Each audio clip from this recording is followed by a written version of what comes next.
Hi అండి. Correct 1 month తర్వాతనైతే ఈరోజు మా ఓన్ విలేజ్‌కి వెళ్తున్నాం. అమ్మ వాళ్ళ విలేజ్‌కి, అత్తమ్మ వాళ్ళ విలేజ్‌కి ఒక సిటీ దగ్గర ఉందంటే అది ఇదే పర్కల్.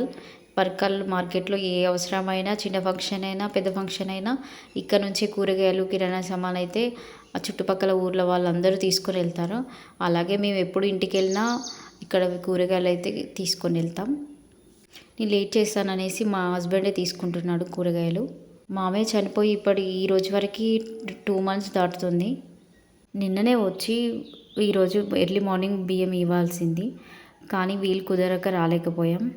మామయ్య చనిపోయిన దగ్గర నుంచి మామయ్యకి సంబంధించిన ఏ కార్యం చేసినా ఇలా ఈ కాకి రావడం, ఆ రోజు డే అంతా 4, 5 సార్లు రావడం, ఇలా పెట్టింది తినడం, వెళ్ళడం కంటిన్యూగా ఇదే అవుతుంది. నాకు నిజంగా ఇది కాస్త డిఫరెంట్‌గా మిరాకిల్‌లాగా అనిపించింది. నెలమాసికం అంటారు కదా! ఆ రోజైతే కోసిన కోడి తలకాయనే ఎత్తుకొని వెళ్ళిపోయింది ఈ కాకి. మళ్ళీ కరెక్ట్‌గా సెకండ్ మంత్‌కి ఇలా రావడం. అత్తమ్మ రోజు చూస్తది కదా! చెప్పింది ఇది ఇన్ని రోజులు రాలేదు అనేసి. వచ్చిన పనైతే కంప్లీట్ చేసేసుకొని మళ్ళీ రిటర్న్ వెంటనే బయలుదేరాం. మా ఆయనకి ఏదో అర్జెంట్ వర్క్ ఉందంటేను తొందరగా బయలుదేరాం. 2 డేస్ ఉందాం అనేసి అనుకున్నాం. బట్ కుదరలేదు.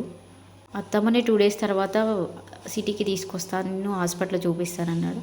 సరే అనేసి మేము కూడా వెంటనే బయలుదేరేసాం. కానీ మామయ్య చనిపోయిన దగ్గర నుంచి అత్తమ్మని ఒక్కదాన్నే వదిలెళ్ళాలంటే కాస్త నాకు కూడా ఏదోలా ఉంది. ఇన్ని రోజులు ఇదుంటే ఇద్దరు ఉండేది కదా! ఇప్పుడు ఒక్కతే ఉండేసరికి బెంగటిల్లినట్టు అవుతుందనేసి. మా దైవిక్ వాళ్ళ నాన్నకి బాయ్ అయితే చెప్పేశాడు. పప్పి పెట్టి మరీ బాయ్ చెప్తున్నాడు. ఈసారి ఏంటో ప్రేమ పొంగిపోతుంది మా దైవికి వాళ్ళ నాని పైన.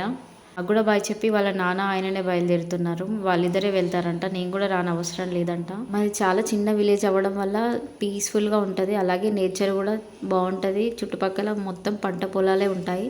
కానీ ట్రాన్స్పోర్టింగ్ ఒక్కటే ప్రాబ్లం మాకు.